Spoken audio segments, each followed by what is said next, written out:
ընկերներ չեք պատկերացնի, ինչ արձագանք ունեցավ իմ պոստը այն մասին, որ շփվեք ձեզանից բարձր մակարդակով մարդկանց հետ եւ իմացեք, որ ցածր մակարդակով մարդիկ ձեզ միշտ իջացնելու են ներքև։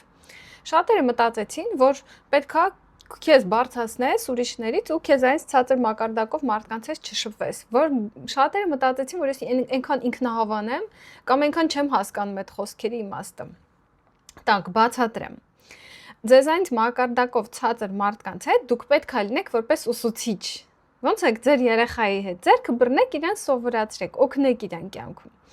Ձեզանից բարձր մակարդակով մարդու հետ փորձեք իրան ծառայել, փորձեք իրա կողքին լինել, իրան մի օգուտ տալ, չէ՞ դուք էլ կարաք իրան ինչ-որ բանով օգտակար լինեք։ Ու այդ դեպքում բարձր մակարդակով մարդն էլ ձեզ օգտակար կլինի։ Իսկ նրանք, ովքեր ձեր հետ հավասար են, նույն մակարդակի վրա են, դուք իրանց հետ կարող եք իսկական ընկերություն անեք։ Այսքան բան ընկերներ։ Ինչ կարիք կա այտենց վատ-վատ բաներ գրել, դու ինքնահավան ես, դու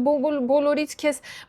բարձր ես կարծում եւ այլն եւ այլն։ Դա ընդհանրապես այդ թեման էր։ Ես ոչ էի կարող 2 րոպեի մեջ կամ 1 րոպեի մեջ տեղավորել այս ամբողջ ասածից իմաստը։ Բայց քանի որ այդքան վատն էին կոմենտարները, ասացի մի հատ մեկնաբան եմ ամեն դեպքում, որովհետեւ ամեն մի գլխից մի հատ ձեն է գալիս, ով ինչ ուզում է, այն գրում է, բայց այտենց չի կարելի մարդուն վիրավորել։ Եթե դուք այդ մարդուն չեք ճանաչում, ոնց կարելի է մարդու մի նախադասության վրա հիմնվել, թե ինքը ով է, ինչ է եւ այլն։ Всё դուք դա ռիլ է, դա ինչ որ բանից հելնող ռիլ է։ Ու ես դա չեմ ասել ձեզ այն շատ-շատերի համար։ Ես դա ասել եմ ձեզ այն մարդկանց համար, ովքեր ինչ որ ճանապարհ ունեն կյանքում անցնելու։ Իրանց պետք են լավ մասնագետներ, իրանց պետք են առաջնորդներ։ Այդ մարդիկ դրա կարիքը ունեն, որովհետեւ եթե դու ուզում ես օրինակ բիզնեսի ոլորտում առաջ գնաս, քեզ պետք է քեզանից բարձր մակարդակով մարդու հետ շփվել։ Խոսքը այդ մասին էր։ Ես որ հիմա Ռոբերտ Կիոսակիի գրքերը կարդում եմ, կամ իր տրեյնինգները լսում եմ, կամ Բրայան Թրեյսի, իրանք ինձանից մակարդակով բարձր մարդիկ են, չէ՞։